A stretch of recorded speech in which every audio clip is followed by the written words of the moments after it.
mentioned, we usually start with the revision from grade 9 up to grade 11. But most of the time, we use examples, common examples that they know for them to be familiar with the financial concepts. Because what I've realized is that most of the high school learners, whenever you talk about a loan, investment, they think that we are not involved in those things. So they don't usually understand what is happening. They can't relate to what we are talking about. So now I usually give them examples where, let's say I use go take a note, where I think they usually buy things online.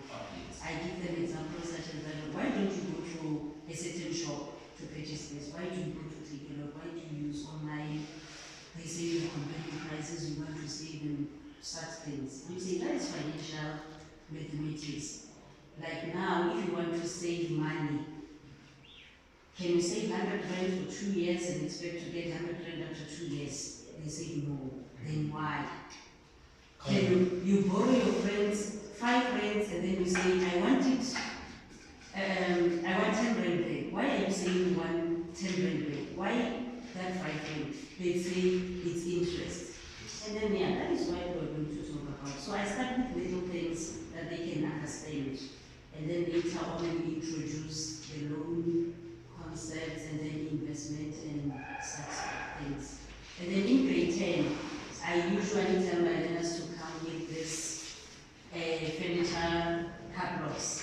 So that they can see, okay, they are selling this TV for 4,000 rand, but when you take it on credit, you pay 250 for the 6 months.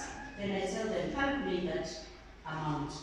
Is it the same as the cash price? So we take it from there.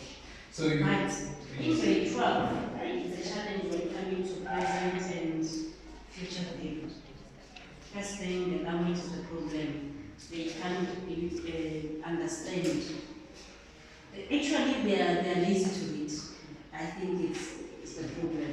Just to read and analyze the situation, then they are giving them an example.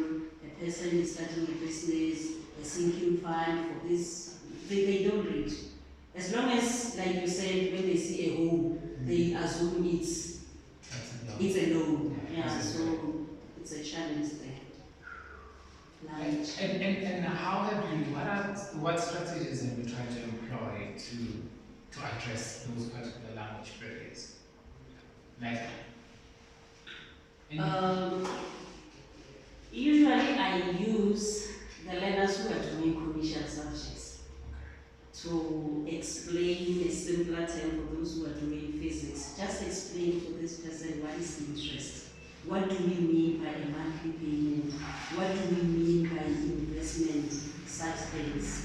So I take the learners who are doing commerce, teach this one's the financial concepts.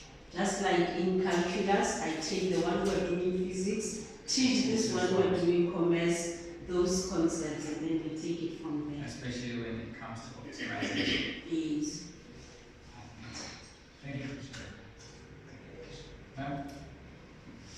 What is your experience been so far introducing the topic financial maths? Basically what the colleagues have explained. So initially what I normally do is I try to relate financial mathematics with our daily lives. Like, for instance, as Nan said, if you lend your friend 10 rand, do you expect the same 10 rand back, or are you going to say it should come back as 12 rand? Then I explain the difference between the 12 rand and the 2 rand, and I try to use vernacular language in a way so that we understand the whole. That 2 rand, interest, but what does interest mean? Yeah. Yes, it's the language that they know. So that they quickly understand, so that 2 rand get interest, right? Yeah. And also I try to explain the depreciation, that if I buy this today and I buy it for 200 rand and then I wear it for 3 months, and I decide to sell it, am I going to still sell it, or will I, as the person who wants to buy it, will I still say, no, I'll buy this for 200 rand, or I'll say, I would want it for 3 months, and now I can buy it at 150, you know? So I explained that that's depreciation. This jacket has lost value, right? Also, when it comes to grade 12, I think the most common mistake is not knowing the difference between investing money, putting it in the bank once off, and doing regular payments. So that's where annuities come in, right? So I try to explain to them that there's a difference between just putting 500 rand into a bank account for 2 years, not touching it, not doing any monthly payments, just putting it once off, could be compounded interest. Then there's another scenario where I decided, hey, I want to invest 500 rand every single month.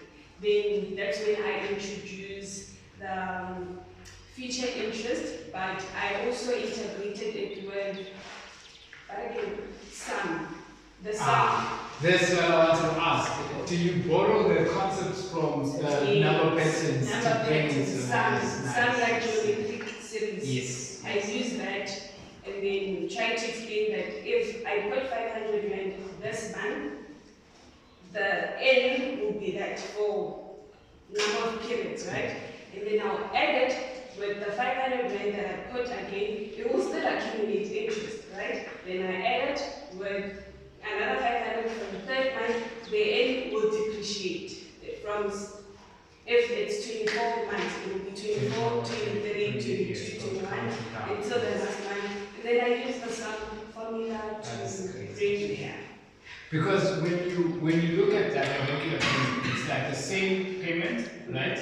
So before they introduced, I think the regular payments, you could say, what happens if you put 1,000 rand today, and then 3 years later you put maybe 5,000 rand, and then another 7 years later you put maybe 4,000 rand. What's the total in 10 years time? So that is actually like they'll calculate this individual sort of deposits and then get the final in the end of 10 years, right?